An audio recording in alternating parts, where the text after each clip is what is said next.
você vai pregar é baseado em você se submeter à minha autoridade. Aí eu te dou autoridade. Então, por isso que eu pedi ao pastor Fernando para orar, para que o meu coração seja quebrantado, para que sempre o meu coração seja quebrantado pelo espírito de temor, de estar falando da palavra de Deus e a noiva do Cordeiro.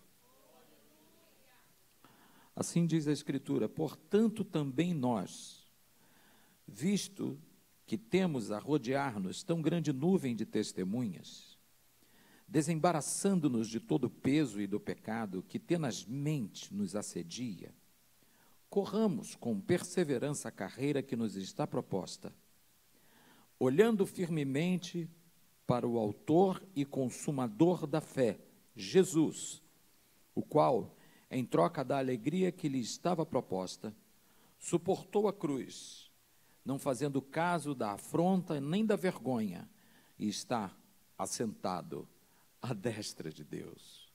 O tema da palavra que o Senhor inspirou para essa manhã é olhando na direção certa. Está ali o tema? Então vamos falar junto? Cadê o tema? Alô? Cadê o tema?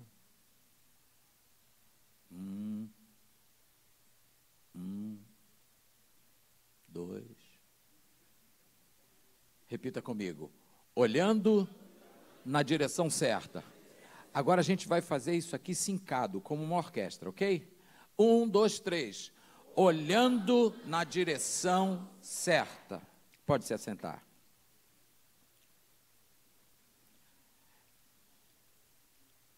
É muito oportuno, num tempo em que a gente entra na internet e olha tantos pregadores. Teve um essa semana que mandaram esse vídeo para mim. Ele disse que o véu não se rasgou para que nós entrássemos, mas para que Deus saísse. Falei, uau, descobriu a pólvora.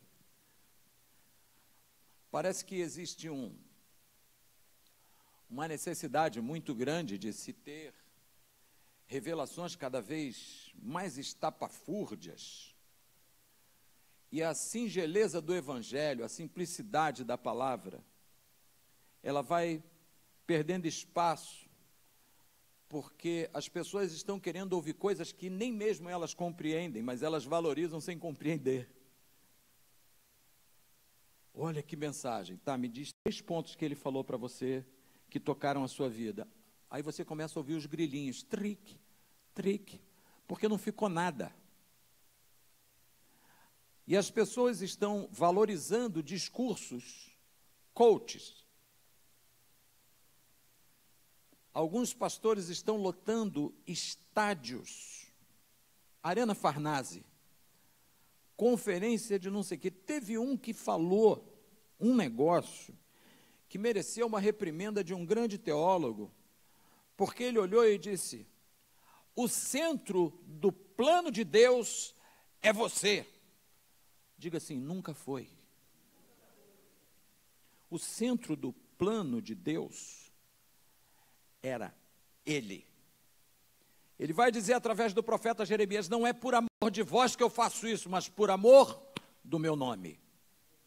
Então, parece que depois do iluminismo, os homens resolveram tirar Jesus da cadeira e colocar-se nesse lugar, onde agora todas as setas vão convergir para o homem. Então não é mais a fé, é a lógica. Não é mais a presença de Deus, mas é o racionalismo e o humanismo. Então agora tudo converge para a vontade do homem, para aquilo que ele quer e para aquilo que ele pensa. E aí Deus, dentro desse espaço, vai ficando cada vez mais etéreo, pueril e fantasmagórico. Deus, aquele que disse, haja luz. Você tem ideia, para entender o que aconteceu no momento em que a boca do Eterno se abriu e disse, haja luz. Você sabe qual é a velocidade da luz, irmão? 300 mil quilômetros por segundo. E quando esse Deus, do alto da sua glória, diz, haja luz, é como se um fogo saísse da boca de Deus e iluminasse todo o universo. E a luz começa a movimentar-se para, a partir da luz, todas as coisas virem a existir. Diga, a luz é a palavra. E tudo começa a entrar em curso a partir da palavra. E disse, e disse, e disse. Até que ele tira de dentro do segundo Adão a sua querida noiva. De dentro de Jesus, na cruz do Calvário, Deus retira a noiva dele, como ele fez com Adão, lá no Éden. Dorme, Adão, e tira do seu lado a costela que vai fazer a Eva. E lá na cruz, ele coloca Jesus dormindo. Quando o lado de Jesus é aberto, sai água e sangue. Ali está sendo gerada a igreja. E ela já nasce com um prognóstico. Ela já nasce com um DNA profético. Você sabe como é que a igreja nasce? Ela já nasce com um destino já estabelecido. Pergunta para mim com vontade, voz de quem quer saber. Qual é o destino, pastor? Governar com Cristo. Essa noiva, ela não aparece para ser uma coadjuvante qualquer. Ela aparece, é gerada para ser a noiva do Cordeiro. E como noiva do Cordeiro, ela já está posicionada, segundo Efésios capítulo 2, em lugares celestiais, acima de principados e potestades. É nesse lugar que Jesus colocou a igreja. Quando ela saiu de dentro dele, ela já nasce posicionada em lugar de governo, em lugar de adoração, em lugares celestiais, assentada com ele, segundo a palavra nos declara. Então, quando eu olho para a igreja, eu olho debaixo dessa perspectiva profética de que igreja não é um povozinho. Resistiu a 2000 anos de perseguição. O livro que baseia a fé da igreja é o livro mais perseguido de toda a história, mas é o livro mais lido de todos os tempos. É o livro que ele mesmo declara, passam os céus e a terra, e a minha palavra não passa. Então eu tenho ousadia para agora abrir a boca e dizer para você, no Espírito Santo, que existe uma direção de Deus para nós neste tempo, conquanto igreja. E o texto já começa dizendo, se a gente vai estudar o contexto da carta aos Hebreus, nós vamos perceber que ela foi escrita entre o ano 60 e 70 da era cristã. Alguns dizem Paulo, já existem muitas dúvidas acerca da linguagem não ser propriamente a de Paulo. Alguns teólogos pensam até que tenha sido Lucas que tenha escrito essa carta, mas eu não quero me ater a esse detalhe. Sabe qual era o contexto que a igreja estava vivendo? Diga comigo, perseguição. No ano 60 da era cristã, 4 anos depois, entre as possíveis datas dessa carta, Paulo e Pedro foram martirizados em Roma. Muitos cristãos estavam sendo perseguidos pelo Império Romano. Nero tacou fogo em Roma e colocou a culpa nos cristãos. Sabe o que ele fazia? Ele pegava os crentes, pendurava em postes e acendia uma tocha nos crentes para que o corpo dos crentes iluminasse a cidade. E nós aqui no ar-condicionado, irmão. E nós aqui, conforme o poeta popular dizia, isso tudo acontecendo, eu aqui na praça dando milho a pombo. Essa igreja aqui dos Hebreus. Por que Hebreus? Judeus convertidos que estavam sofrendo pressões do judaísmo para retornarem ao regime da lei. E Paulo, escrevendo aos Romanos, diz, olha, vocês foram libertos da lei. Vocês estão debaixo da graça. Então havia uma pressão muito grande sobre esses crentes, para que eles voltassem a algumas práticas que já tinham sido abolidas na cruz do Calvário. É como se alguém quisesse aprisionar aquele que recebeu alforria. É como se alguém quisesse, às custas de uma canetada, cercear a liberdade alheia, provocando controle e manipulação de massas pela palavra. Quando tudo que eu entendo é que a palavra vem para libertar a gente de todo e qualquer jugo de pecado, e até mesmo do jugo da religião. Posso te dizer o que eu entendo de religião? Uma alegoriazinha. É assim, o rapaz casou com uma moça, e aí foram para a lua de mel. Quando ele voltou, ela fez o primeiro almoço para ele. E aí ela pegou uma peça de presunto, daqueles presuntos que vem na padaria, né? Bonitão assim. Ela cortou um pedaço de um lado, em cima da pia, assim, na tábua. Um pedaço de um lado, um pedaço do outro. Cravou um monte de cravinhos nele, com cereja.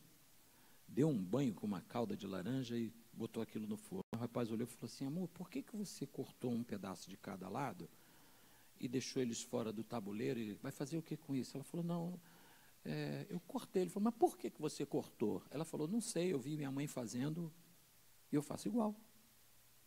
Mas tá bom. Passou um tempo, ele foi almoçar na casa da sogra. Quando ele chegou lá, o almoço era presunto assado. E aí, ele foi para a cozinha e ficou olhando a sogra preparar o almoço. E ela foi lá e cortou um pedaço de cada lado. E quando ela começou a botar os cravinhos para derramar a calda, ele falou assim: só uma pergunta. A sua filha cortou um pedaço de cada lado do presunto, e eu perguntei a ela por que ela fazia isso, e ela disse que não sabia, que ela tinha visto a senhora fazer, e ela aprendeu e fez. Por que a senhora faz isso? Ela falou: não sei, eu aprendi com a minha mãe.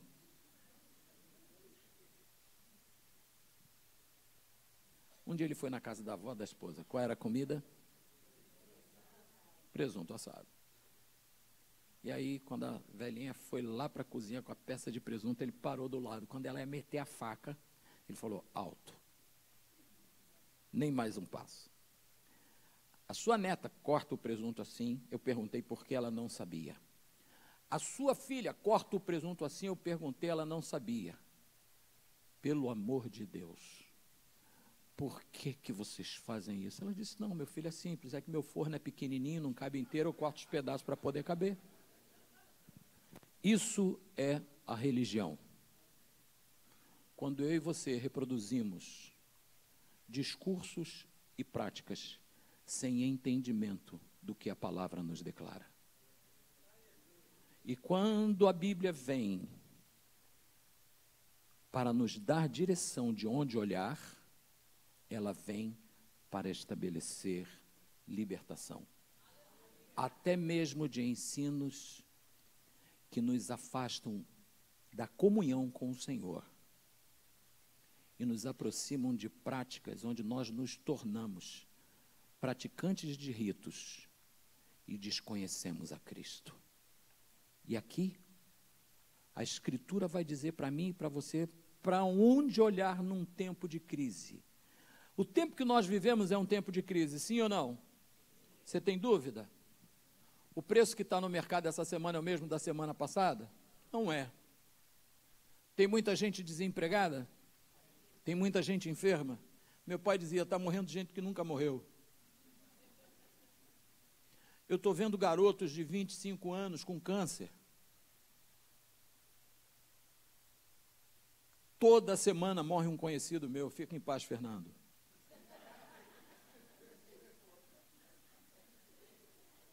Irmão, toda semana a gente abre a rede social, luto.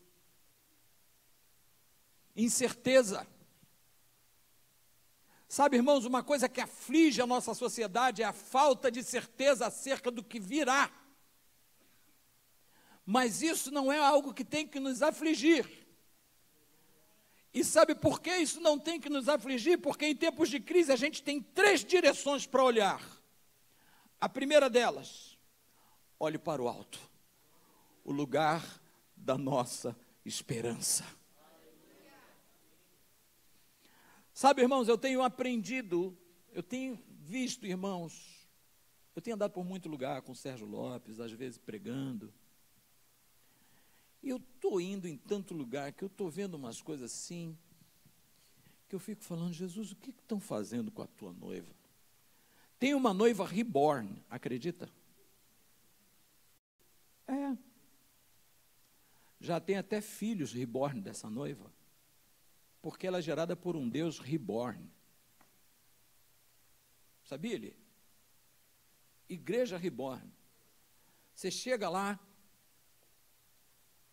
não há relacionamento, não há comunhão, é um entra e sai, entra 1000, sai 500, aí entra mais 500, aí depois sai 1000 e fica. Aí você pergunta assim, você já conversou com seu pastor? Quem é ele? Pessoas que perderam a direção do relacionamento e estão tão voltadas para essa terra que a igreja se torna o recurso financeiro delas. Ou seja, eu vou para a igreja para ser abençoado. Ainda canta assim, me dá a minha benção para depois subir. Porque para eles igreja é lugar de ser abençoado. Ninguém fala de vida eterna, porque isso se tornou um assunto completamente desnecessário. Para que eu vou querer saber de vida eterna? Eu quero o que dá certo agora, eu quero viver o agora, eu quero o evangelho do agora, eu quero enriquecer agora, eu quero um emprego agora, porque só eu sei do que eu preciso. Eu ouvi essa frase num cântico, eu disse, tem alguma coisa errada nisso. Porque Jeremias 29, o Senhor vai dizer assim, eu sei os planos que eu tenho para você. Eu sei. Você não sabe do que você precisa. Às vezes nós reputamos por necessidade coisas que nós de fato não precisamos. Acredita nisso? Qual é a necessidade que eu tenho de um carro zero? Qual é a necessidade? Estou indo morar fora. A gente estava fazendo cálculo de um possível aluguel, de uma casa. Minha esposa falou assim, a gente pode morar numa casa de no máximo 2 quartos, que é um para nós dois, e um para quando a gente for receber pessoas, porque senão não tem sentido morar numa casa de 3 quartos. Mas tem gente que está pedindo a Deus uma casa de 3 quartos, o Espírito Santo está falando assim, não dou, porque você não vai hospedar ninguém na sua casa. A casa não vai nem servir para hospedar pessoas, porque você não abriga pessoas no seu coração, como você vai querer abrigar dentro da sua casa. E aí nós estamos colocando o olho nessas coisas aqui da terra, estamos perdendo a direção da eternidade. E não podemos esquecer que nós fomos gerados de uma semente incorruptível, segundo o apóstolo Pedro escreve na sua primeira carta, e essa semente, ela é eterna, portanto, o teu DNA espiritual e o meu trata de eternidade. A gente aqui é transitório, a gente aqui é passageiro, nós estamos precisando voltar a olhar para a cruz como a porta de entrada na eternidade, a redenção como um plano muito maior. Mas não, eu quero uma conta bancária. Então diga para mim, eu preciso voltar a olhar para o alto. E sabe, irmãos, nada contra você prosperar. Nada contra. Agora, quando eu olho para o alto e faço da eternidade com Cristo o meu objetivo e o meu foco, as coisas ficam no lugar de coisas. E aí eu não vou coisificar pessoas, nem relacionamentos. Tipo, entre coisas e pessoas, eu vou preferir pessoas. Porque foi assim que Jesus fez. Quando eu olho para o alto como lugar da minha redenção e da minha esperança, eu passo a não ter temor acerca do que vai acontecer aqui. Sabia disso?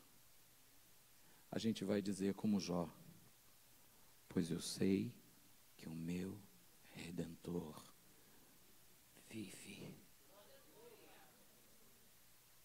eu sei que o meu Redentor vive. Quando eu olho para o alto, quando eu olho para essa dimensão de eternidade, eu me lembro de Jesus falando no Evangelho de Lucas. Vocês vão ouvir falar de guerra, de rumores de guerra, mas quando essas coisas acontecerem, levantai as vossas cabeças e os vossos olhos para o alto, porque a vossa redenção está próxima. Quem falou isso, irmão, é fiel para cumprir. Foi Jesus Cristo de Nazaré. Ele disse: quando ouvirdes destas coisas, levantem os vossos olhos aos céus, porque a vossa redenção está próxima. Diga comigo: existe um motivo de olhar para cima. A minha redenção está chegando. A redenção da minha casa está chegando. A redenção do meu casamento está chegando. O Senhor Jesus está vindo em minha direção. Sabe, eu conheço gente que tem um pavor de morrer. Quantos têm medo da morte aqui? Seja sincero, irmão. Eu já tive muito. Vou contar um negócio para você no decorrer dessa mensagem que mexeu muito comigo. Já tive medo. E eu reputava isso ao instinto de sobrevivência. Eu dizia: não tenho medo de morrer, é o meu instinto natural que me leva na direção contrária. E eu tenho um amigo que disse assim: até porque a gente não sabe de ninguém que voltou para dizer como é que é do outro lado. E ontem eu estava vendo uma alegoria de uma história de 2 bebês que estão no ventre de uma mãe, e um começa a conversar com o outro: como será a vida lá fora? Aí o outro falou: nada. Não tem nada. Ele falou: não, tem que ter alguma coisa. Eu sei que tem. Como assim? Aqui é escuro, lá fora eu acho que tem luz. Como assim? Você não percebe que é possível que tenha alguma coisa? Lá fora a gente vai comer com a nossa mão. O outro falou: que isso, você está maluco? Não tem comida, a gente aqui come pelo cordão umbilical. Ele falou: não, mas tem mais. A gente vai poder olhar a nossa mãe. Como assim? Você não ouve a voz dela quando a gente está em silêncio, ela cantando. A gente daqui de dentro ouve. 2 realidades dentro de um mesmo ventre. Alguém que está sabendo que quando mudar a dimensão tem algo glorioso. E alguém que não consegue ver glória nem mesmo no lugar onde está. Sabe, irmãos, esse é o tempo da igreja voltar os olhos para o alto. Voltar os olhos para o alto. Proclamar mensagens que estão escondidas. Quer ver uma delas? Jesus está voltando. Porque quando eu olho para o alto, eu discerno os códigos da eternidade. Eu passo a pregar um evangelho eterno. Eu não passo a ter uma mensagem coach. Eu vou trazer uma mensagem que o Espírito vai utilizar para gerar arrependimento. Posso abrir um parêntese? O que é arrependimento? Nós temos um déficit cognitivo espiritual para entender arrependimento. Sabia disso, querido? O apóstolo Paulo vai escrever na 2ª carta aos Coríntios, capítulo 7, que a tristeza, segundo Deus, gera arrependimento para a vida. Existe uma grande diferença entre arrependimento e culpa. O Joãozinho viu a mãe fazer aquele pudim que vai ser servido depois aqui no... É pudim hoje a sobremesa? Digamos. Eu sei que tem um estrogonofe aí da Nova Vida. É a comida que vai botar Elias para andar, sabe disso, né? E aí a mãe fez o pudim e disse para o João: não mexe. Botou o pudim na geladeira. Aí o João está lá no quarto dele pensando no pudim. Mexo ou não mexo? Não aguentou, irmão. Foi lá na gaveta, pegou uma colher. Quando ele vai colocar no pudim, a mãe dele fala: João! Ele tomou susto. Sabia que ia levar aquela surra iFood, né? Coça iFood. Vai lá pegar a vara. O que João sente? Culpa ou arrependimento?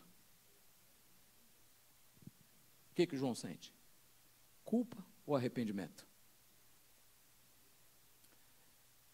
Sabe, irmãos, a culpa é um sentimento que toma conta do meu coração quando eu sou flagrado no erro. O arrependimento é a disposição da minha consciência por entender que eu pequei contra Deus e eu preciso mudar a minha direção. A culpa me leva a botar a colher no pudim de novo.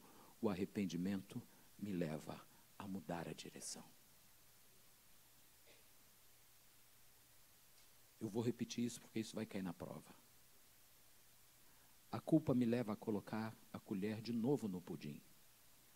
O arrependimento me leva a mudar a direção.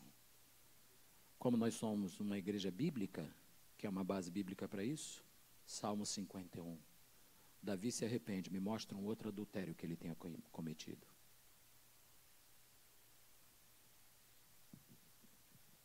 E essas luzes da palavra, conforme a gente vai tirando o olho da eternidade, a gente vai perdendo a percepção desses mistérios do Evangelho de Cristo, que não é nada novo, está tudo revelado.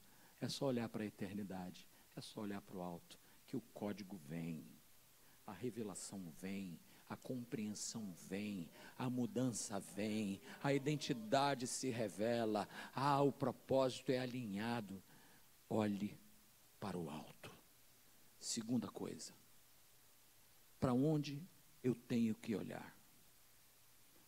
O texto que nós sublinhamos hoje, como texto dessa reflexão, ele vai começar dizendo: visto que estamos rodeados de uma tão grande nuvem de testemunhas, deixando o pecado que tão de perto nos rodeia, deixando todo o embaraço, corramos.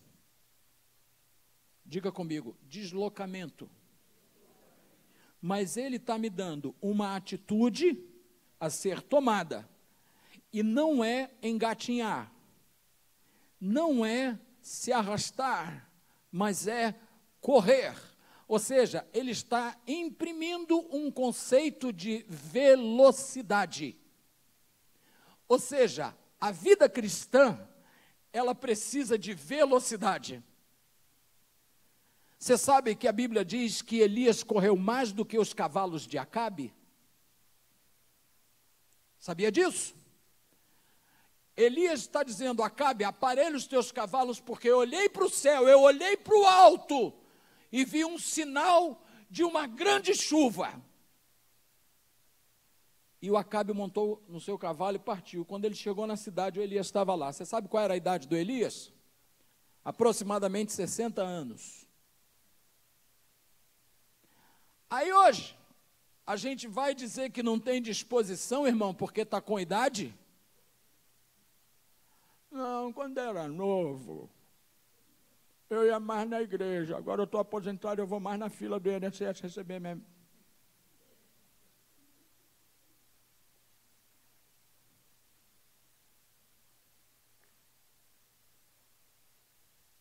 Te apruma, varão. A Bíblia diz que na velhice darão frutos. Você pode não ter a mesma velocidade, mas precisa ter a mesma atitude. Sabe com quantos anos Moisés saiu do deserto para tirar o povo de Israel do Egito? 80. 80. Só a galera da boa idade, diga comigo, tem lenha para queimar.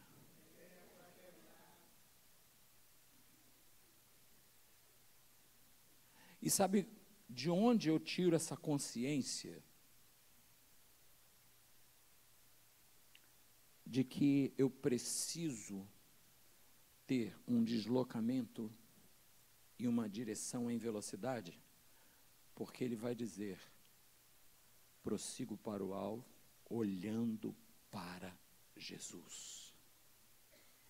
Porque se eu tirar o olho de Jesus, eu posso ter a força que eu tiver, eu perco a velocidade. Eu posso ser jovem como for. Eu estava estudando sobre o colégio apostólico dos discípulos de Jesus, eles eram tudo garoto. Você já leu lá no texto que Jesus, na entrada de Jericó, lhe é cobrado de dracmas, o imposto do templo. Isso era o imposto que era cobrado só para maiores de idade.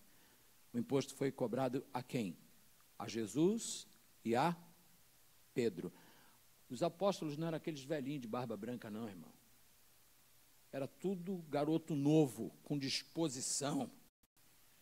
Era tudo gente jogando 90 minutos e mais não sei quanto de prorrogação, ainda para o pênalti.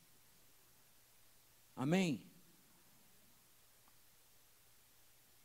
E aí, um camarada desses, cheio de conhecimento, cheio de experiência no que fazia, ele era pescador.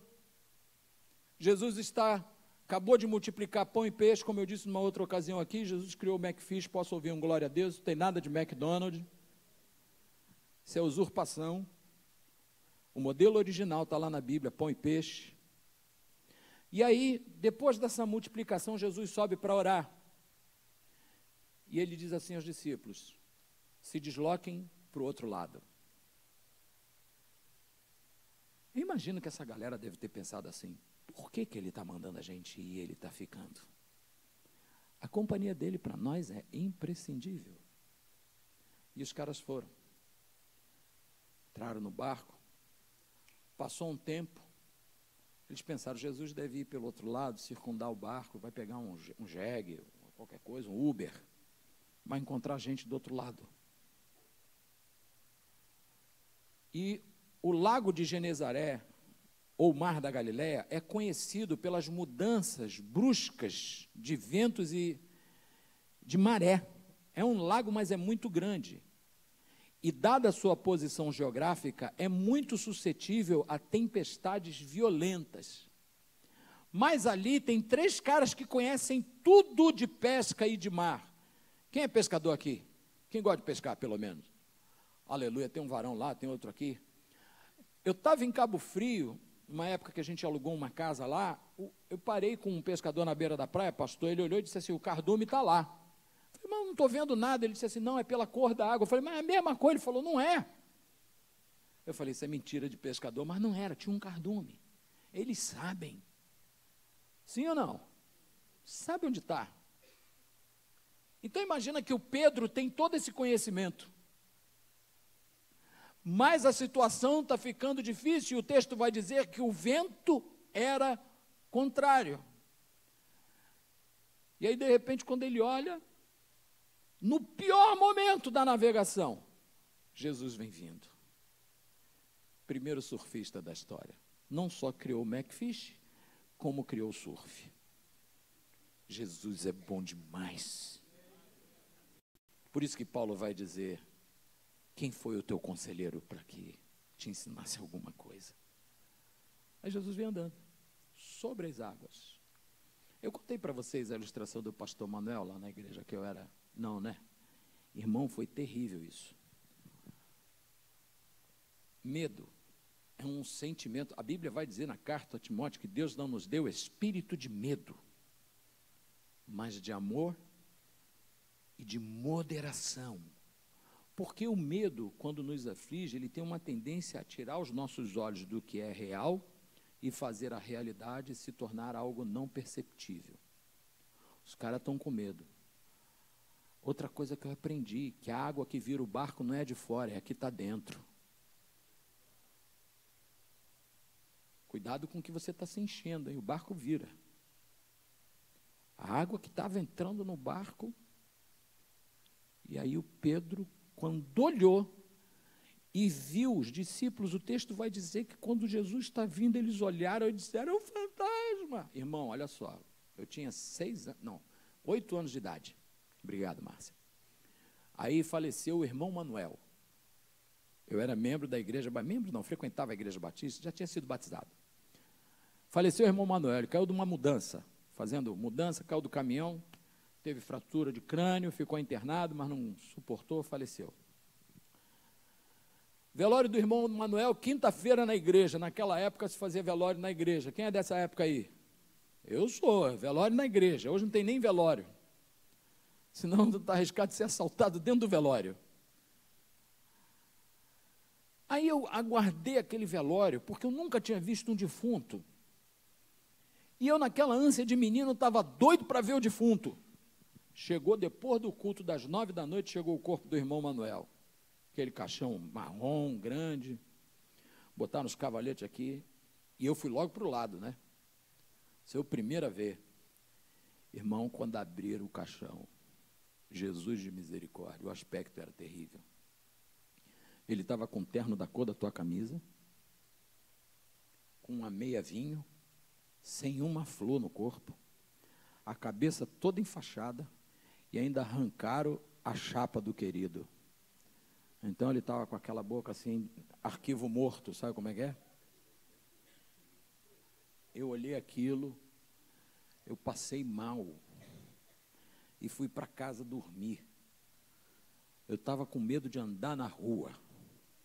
Cheguei em casa, nós morávamos numa casa de 2 quartos, 7 filhos, papai e mamãe, as meninas num quarto, papai e mamãe no outro, e os filhos na sala. Um ventilador que ficava rodando para o quarto do papai e batendo na sala. Aí tinha uma cortina. 2 horas da manhã, quando o ventilador bateu na cortina, quem eu vi me dando tchau, irmão? Irmão Manuel. Você ri porque não era você. Irmão Manuel.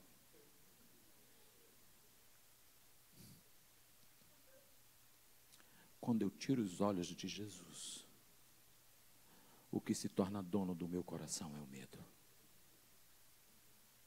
E aí eu passo a ter medo da vida, medo dos relacionamentos. Eu estabeleço um limite para que as pessoas não me firam. Porque eu preciso me resguardar de fulano. Imagina Jesus se resguardando da gente. Imagina Jesus se resguardando de Pedro. Porque quando eu estabeleço que eu sou a minha defesa, eu estou tirando de Deus a autoridade dele cumprir a palavra, porque a minha palavra é escudo e broquel. Quem te defende sou eu. Quem te guarda, o Senhor é quem te guarda, o Senhor é a tua sombra, à tua direita, de dia não te molestará o sol, nem de noite a lua, o Senhor te guardará de todo mal, Ele te guardará na tua entrada, Ele guardará a tua saída, porque Ele não dorme, entrega a defesa para Ele. Olha para Jesus, porque quando você olha para Jesus, o medo de se relacionar vai embora. Porque você vai ter a segurança. O texto vai dizer que Pedro começou a afundar exatamente quando ele olhou a circunstância ao redor. Quando ele olhou a Magnitsky. Quando ele olhou as sanções. Quando ele olhou os rumores. E tem gente que está com medo dos rumores, e a palavra do Senhor nos diz, o salmista escreveu, bem-aventurados são os teus santos, porque falta alguma tem aqueles que temem ao teu nome. Ah, irmão. Ah, irmão. Olha para Jesus.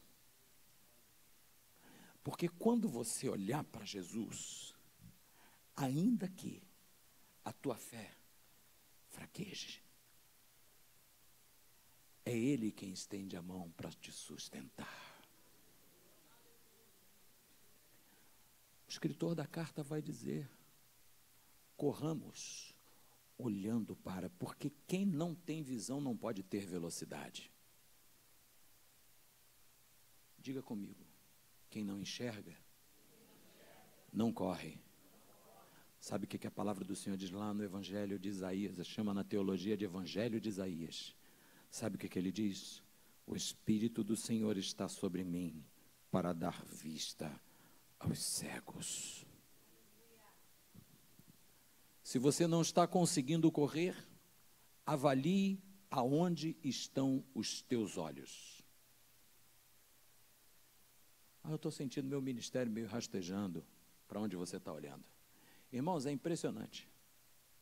Esses dias, eu tenho estado com muitas pessoas e eu tenho por hábito, segundo a graça que me é concedida, é a misericórdia do Senhor derramada sobre mim, de falar do Evangelho em qualquer momento.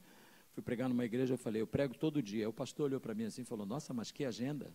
Tá assim mesmo? Eu falei, tá, porque eu não preciso de púlpito nem de agenda. Eu prego quando tem duas orelhas para me ouvir. Aonde eu vou, tem gente, eu prego. Estou na fila do mercado, falo de Jesus. Eu estou na fila do caixa, eu falo de Jesus. Eu entrei no ônibus, eu falo de Jesus. Ônibus não, porque já tem tempo que eu não ando de ônibus.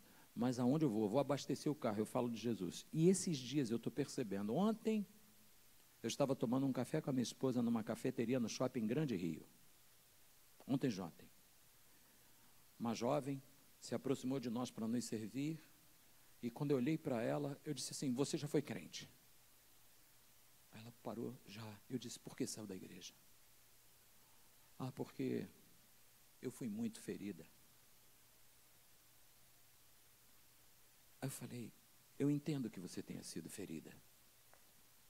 Deixa eu te dizer uma coisa, por causa de pastores, eu e pastora Márcia moramos na rua. Mas nós não largamos nem Jesus, nem a igreja. O que você acha que eu tenho melhor do que você?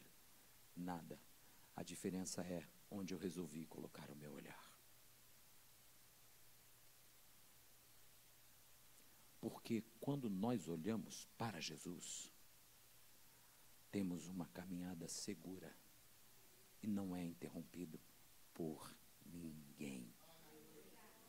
É impossível amar e servir a Jesus sem estar conectado à igreja de Cristo. Eu vou parafrasear o pastor Anderson, que ele disse, eu prefiro estar na arca com um monte de bicho, fazendo um monte de sujeira, e eu tendo que pegar pelos baldes e jogar pela janela, do que fora da arca, sujeito ao juízo de Deus. Terceiro lugar. Primeiro lugar, olhando para quem? Para o alto. Segundo, olhando para Jesus. Terceiro lugar, olhando para o mundo como lugar da nossa missão. Nós não podemos, irmãos, achar que isso aqui é uma redoma. Eu aprendo que os muros da igreja têm que coincidir com os muros da cidade. Igreja não existe para ser encontro social. Igreja existe para ser agente de transformação. Vou repetir. Igreja não cumpre fim social. Igreja traz transformação no governo espiritual de um lugar. Eu vou falar de novo. Igreja não tem por objetivo mudanças sociais. Igreja tem por objetivo implantar o reino de Deus numa região. E isso não serão as cadeiras que vão fazer. Nem mesmo os anjos vão fazer isso. Existe uma qualidade de crente que eu chamo de agente secreto. No trabalho ninguém sabe que ele é crente. Acho que nem na casa dele sabem que ele é crente. De tão secreto que ele é. É o James Bond Gospel. Ele recebe revelação por um dispositivo que se autodestrói em 5 segundos. A missão dele vem de um comunicado que ele não sabe nem de onde vem. É uma voz assim misteriosa que está falando para você. Vá lá e mate aquele crente. Fale mal dele. Destrua a fé dele. E não vai ter nada que você possa fazer, porque essa mensagem se autodestruirá em 5 segundos. Sabe, irmãos, esses dias, tem uma semana, fez uma semana, sexta-feira agora. Vamos retroagir um pouquinho. 20 dias, 15 dias atrás, eu fui convidado a pregar na igreja do Tiquinho, lá em Friburgo. Congresso de adoração, Assembleia de Deus, uma igreja bem grande, bonita, uma banda bacana, vários grupos de adoração, um negócio assim bem bacana. E eu fechei o congresso. Quando acabou, estava 12 graus fora da igreja. Eu tinha ido com um paletó e uma camisa de malha. Aí eu saí da igreja, tirei o paletó. Eles iam nos levar para uma pizzaria. Posso ouvir um glória a Deus, irmão? Só lá em Friburgo que eles comem isso, não? O pessoal ia levar a gente para uma pizzaria. Pizzaria que a pizza fica 2 minutos no forno só, 600 graus de temperatura. Negócio celestial. Nem Satanás aguentaria um fogo desse. Fui comer carne, porque eu não posso comer massa. Acabei de comer, vamos para o hotel. Cheguei no hotel, comecei a passar mal. Dor. Domingo tinha um almoço na casa do meu filho, nós descemos domingo de manhã, fomos para a casa do meu filho, lá na Ilha do Governador. Dor. E aí começou a dar dor nas costas. Muita dor. Falei, Márcia, eu não estou legal. Verifica a minha pressão, 16/11. Bota um captopril na boca do pastor. Toma captopril. Aí fui para casa. Segunda-feira, piorei. Terça-feira, falei, Márcia, vamos para o hospital. Não estou aguentando. Irmão, me arrastava dentro de casa. Sábado, domingo, segunda, terça. 4 dias. Cheguei no hospital na Barra. Aí, emergência. Quando eu entrei na emergência, quem já fez um exame chamado gasometria? Sabe o que é? É uma agulha que entra no pulso, em 90 graus. Aquilo é uma dor que faz você confessar pecado até do teu pai. Ali na emergência eu fiz 3 ou 2.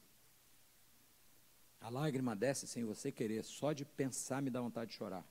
Que dor terrível. E faz tomografia, faz raio-x, faz eletro, vem os resultados. O médico da emergência chamou minha esposa e falou, vai lá assinar o papel da internação dele. Eu falei, hein? Quando a minha esposa volta, ela volta branquinha, da cor daquele ar-condicionado ali. Eu falei, o que houve, Márcia? Ela falou, não, está tudo bem. Eu falei, não está não, o que aconteceu? Eu vou ficar internado, né? Ela falou, vai no CTI. Eu falei, como assim? No CTI. Aí vem o médico. Eu falei, doutor, que história é essa?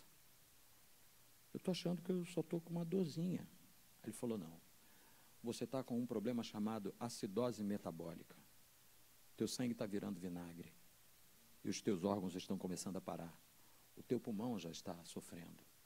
E nós vamos ter que internar você no CTI para descobrir por que você está com o sangue tão ruim assim. É grave. Eu baixei minha cabeça ali e fiz uma oração. Falei, Jesus, se eu não vou nem me atrever a levantar a mão para te adorar, porque pode ser que o Senhor meta a mão assim e me puxe, né? Não, eu vou orar de mão baixa mesmo. Eu quero te pedir uma coisa, Senhor. Quero te dizer que se chegou a hora da minha senha, eu estou pronto. Mas eu não estou pronto porque eu completei a obra que o Senhor me propôs fazer.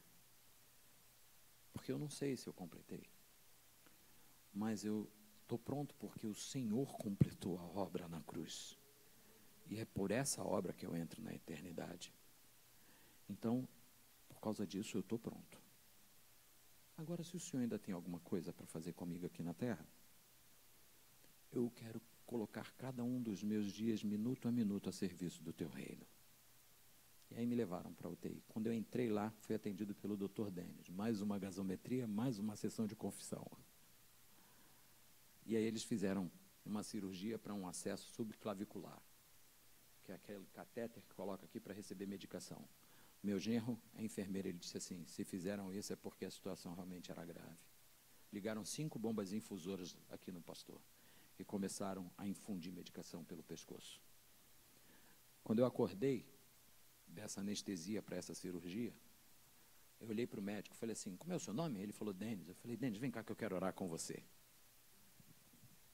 E aí segurei na mão do Denis e falei, Jesus, eu não conheço o Denis, mas o Senhor o conhece. Faz o Denis ter um encontro contigo. E abençoa a família do Denis. E aí Deus começou a me dar palavra de conhecimento sobre a vida do Denis. Eu comecei a orar por coisas que ele não tinha falado. O Denis me deixou com lágrima nos olhos. E eu dormi. De manhã cedo. Sou acordado por uma enfermeira. Para quê? Tira sangue. Antes do café da manhã. Quando ela entrou, eu disse assim, qual é o seu nome? Ela disse, André. Eu falei, encosta aqui do meu lado. Ela encostou. E eu segurei na mão dela e falei, Senhor Jesus, por que a Andréia deixou os teus caminhos? Diz para ela. que o tempo do retorno é agora. André começou a chorar, voltou para Jesus ali. Passou algumas horas, almocei, vem a menina da Copa. Quando entrou, eu falei assim, oi, bom dia, tudo bem? Tudo bem, eu já almocei, então é boa tarde. Ela, boa tarde. Eu falei, eu quero falar um negócio para você. Ela disse, o quê? Eu falei, Jesus ama a sua casa. E o seu filho não vai ser tomado pelo tráfico. A mulher caiu chorando. E eu olhei para aquilo e falei, Jesus, o que está acontecendo? Aí o Espírito Santo falou para mim assim, pastor, faça do lugar da adversidade o lugar de encontro com o teu propósito. Quando a gente olha para o mundo como lugar da nossa missão, o local que a gente trabalha deixa de ser um lugar de guerra natural para virar um campo de batalha espiritual, onde vidas precisam conhecer a Cristo. E aí eu entendo por que Deus me colocou ali e ainda não me tirou dali. O salário, está menor do que o do professor Raimundo. É uma tribulação terrível, mas começa a semear ali a boa palavra do Evangelho. Fale de Jesus para cada um dos teus companheiros. Seja alguém que traz significado de propósito para o lugar da tua adversidade. E a gente só consegue isso quando a gente olha para o mundo por uma perspectiva missional. Quando a gente olha e ouve Jesus falando, olhem os campos, eles estão brancos. Eles estão brancos. Eles estão brancos. Sabe, querido, eu quero te fazer uma pergunta. Para quantas pessoas você falou do amor de Deus esta semana? Quantas pessoas passaram por você e esta seria a única oportunidade que elas teriam de ouvir falar do amor de Deus? Deus fez ela cruzar o teu caminho e Satanás amordaçou a tua boca. Por isso que Paulo vai dizer, ai de mim se eu não pregar o Evangelho. Essa precisa ser uma urgência missional da igreja que está olhando na direção certa. É a igreja que não olha para si. É a igreja que não olha simplesmente para o crescimento numérico, mas que olha por uma perspectiva missional de pregação e de testemunho vivo de um evangelho. Irmãos, o Eli conhece a minha história. Eu sou músico profissional, quer dizer, fui, 40 anos aproximadamente de profissão. Eu toquei com muita gente que você conhece. Eu usava cocaína todo dia. Todo dia. Era um negócio compulsivo. Eu fui criado na igreja, irmão. Eu fui criado na Assembleia de Deus de Madureira, estudei música lá. Quando eu nasci, quem me apresentou ao Senhor foi o pastor Paulo Levas Macalão. Eu fui batizado em dezembro de 1974, no dia 31 de dezembro. Criado na igreja, meu pai presbítero da Assembleia de Deus, frequentava a EBF, Escola Bíblica de Férias. Irmãos, e com o passar dos anos, os meus olhos foram mudando de direção. E por causa dessa profissão, a glória do mundo ofuscou o meu olhar. E eu queria ser um músico famoso. E pela misericórdia de Deus, eu consegui chegar em alguns lugares como músico, tocar com artista, produzir disco, inclusive, para as empresas. Ok? Entendeu, né? Produzir disco para esses caras. Sentar com artistas famosos, beber uísque caro, usar droga de primeira linha, era todo o meu prazer, era tudo que eu queria. Eu vivia uma vida dissoluta de pecado, destruição. Eu vivia uma vida, irmãos, completamente voltado para mim mesmo, hedonista até a última tampa. Eu queria era viver o prazer que o mundo podia me dar e vivia nessa busca intensa, olhando cada segundo da minha vida como uma experiência única que tinha que ser vivida em função de mim mesmo. Esse momento não vai voltar, então vou vivê-lo para mim. E aí, buscando me relacionar com gente famosa, sendo respeitado no meio profissional, pela graça de Deus até hoje, e vivi isso. Vivi tudo isso. Até que um dia, no ano de 2002, alguns livramentos Deus promoveu nesse tempo. Vou te contar um. No ano de 94, eu saí de uma gravação no centro do Rio de Janeiro, era 00:15. Eu tinha um Santana GLS, lindo carro. Em 94, meu Santana era 89. Lindo. Pastor, se eu fosse crente, ia ser a viatura de Elias, o carro que levou ele para o céu. Peguei meu carro, saí de lá, vim parar no Acari, Fazenda Botafogo, Rua 3. Parei ali, esperei uma pessoa passar na rua, um conhecido, para ele entrar na favela e comprar droga, para mim e para ele. Eu dei uma grana para ele. O nome do cara era Pisca. Porque quando ele usava droga, ele ficava assim, né? Acendia a seta só para um lado. Esse era o perigo de andar com ele. Ele podia acender a seta para o lado direito e entrar para o esquerdo, você nunca ia saber.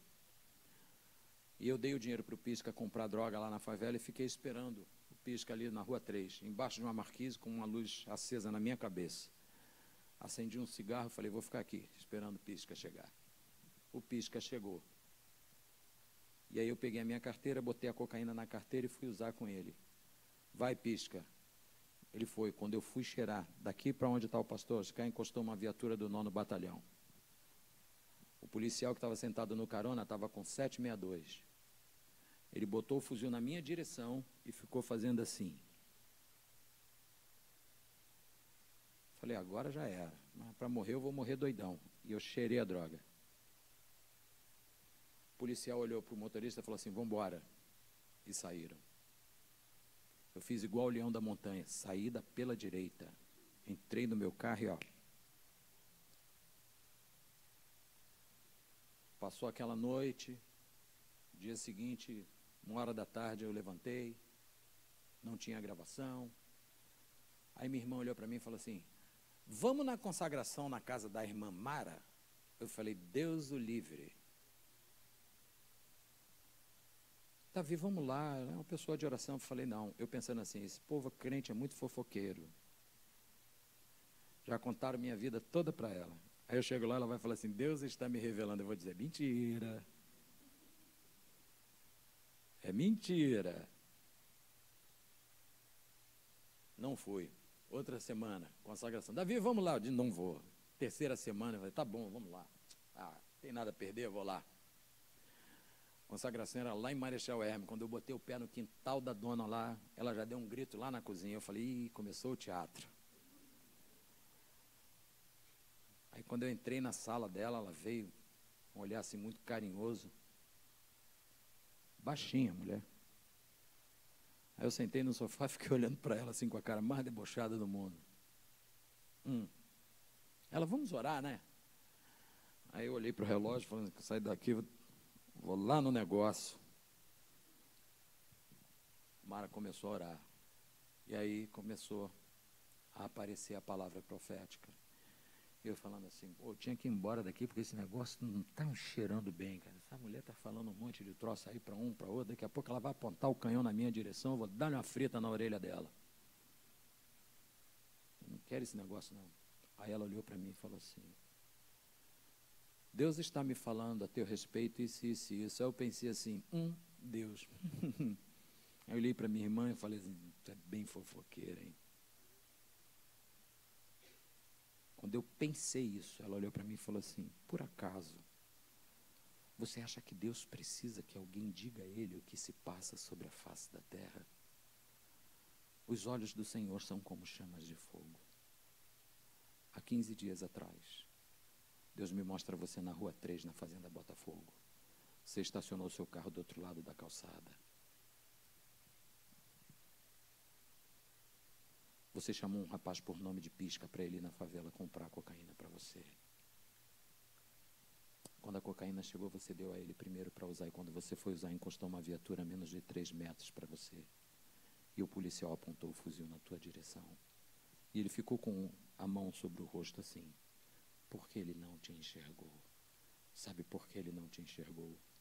Porque eu coloquei o meu anjo diante de você. Porque a tua vida me é preciosa.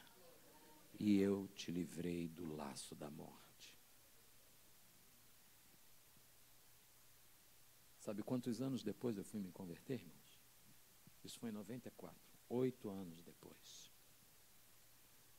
Num dia que eu queria me matar.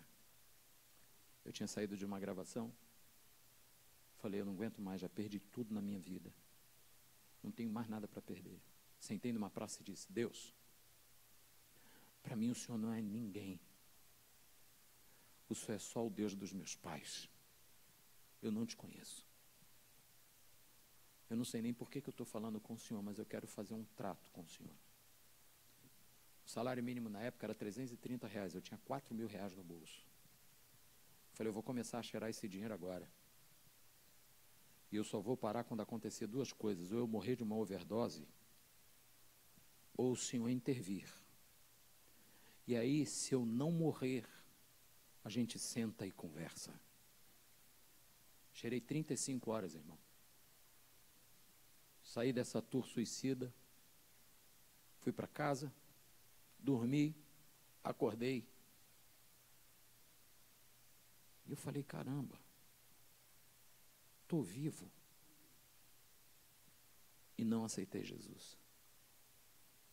Um dia, nesse mesmo ano, alguns meses depois, eu estou num quarto de um hotel no centro do Rio. Não tinha mais para onde ir, fui para um quarto de hotel. Entrei lá, e aí ele veio ao meu encontro. Sentou-se na cama e disse, quero conversar com você. Falei, pois não, Senhor. Quando foi o dia do teu nascimento? Falei, dia 11 de novembro de 66. Quando foi o dia do teu batismo? Falei, 31 de dezembro de 74. Quando foi a sua primeira gravação? Foi no estúdio do Noé Ramos Pinheiro, em 1983. Cantor Feliciano Amaral. Muito bem. Quem foi o primeiro artista com quem você trabalhou? Fulano de tal. E ele começou a me fazer uma série de perguntas, pastor Fernando. Até que ele fez uma para a qual eu não tinha resposta. Quando foi o dia da sua conversão? E eu olhei e falei, eu não sei. E o Senhor disse, você não sabe porque esse dia nunca aconteceu na sua vida.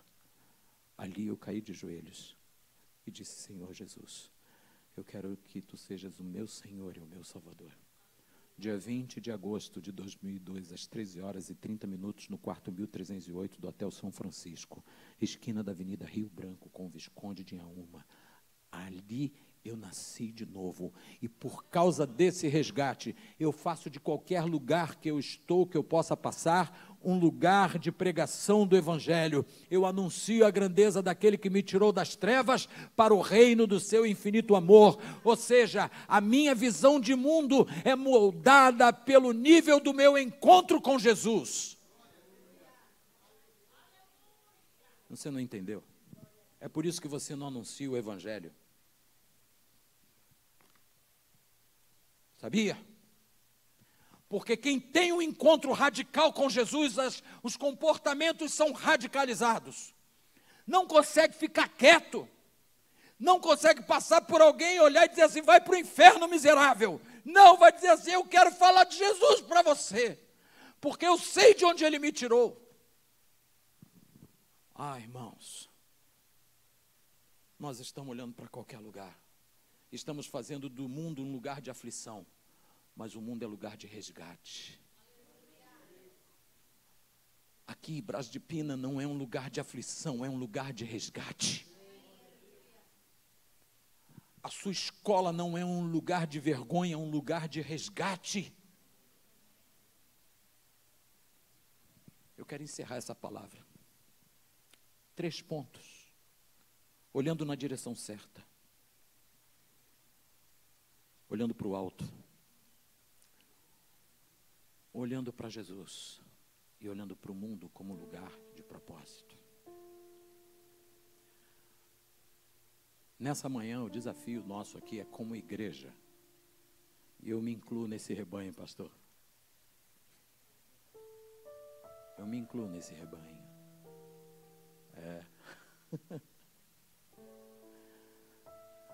Eu quero te convidar nessa manhã a você olhar a natureza do teu encontro com Jesus, e entendendo ter sido este um encontro autêntico, validar esse encontro com Jesus a partir de uma vida de testemunho do Evangelho. A pergunta é: para que você foi salvo? Existe recompensa para isso? Claro.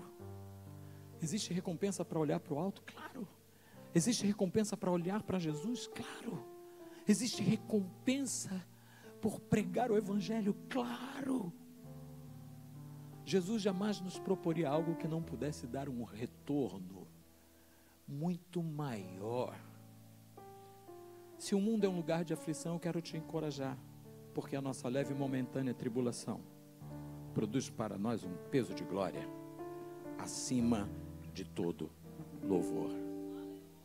Porque estou certo que as aflições do tempo presente não hão de se comparar com a glória que em nós há de ser revelada. Porque a ardente expectativa da criação aguarda a manifestação dos filhos de Deus. Quando eu olho para Jesus, isso tem sentido e tem recompensa. A eternidade, uma recompensa que eu já desfruto dela agora na temporalidade. Andar com Ele. Ah, irmão, tem tanta gente querendo seguidores. Eu tenho orado e dito: Senhor, muito obrigado, porque eu tenho 2 seguidores, bondade e misericórdia. Porque certamente bondade e misericórdia me seguirão todos os dias. Se você quer ter esse olhar na direção certa, fique de pé e vamos orar.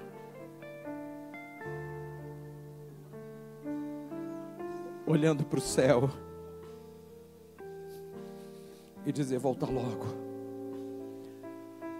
Volta logo, Jesus, Maranata.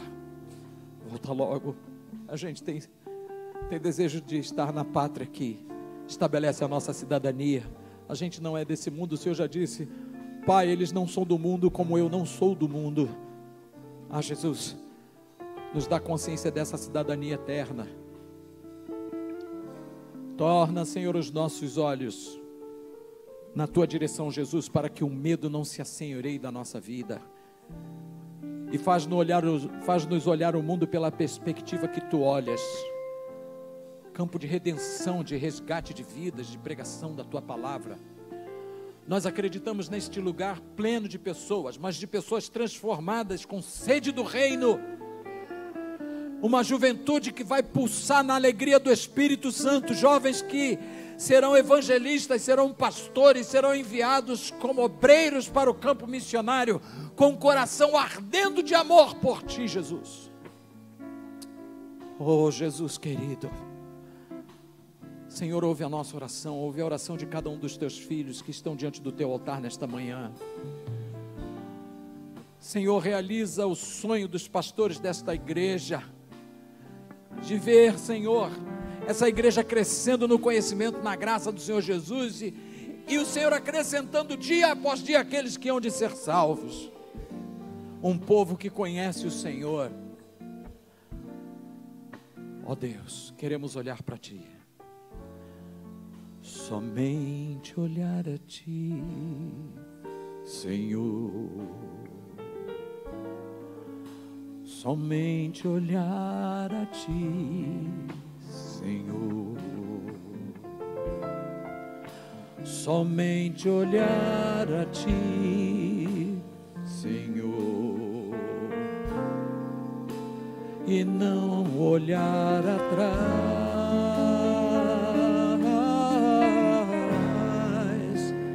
Sentir Teu caminhar, seguir Teu caminhar, Jesus.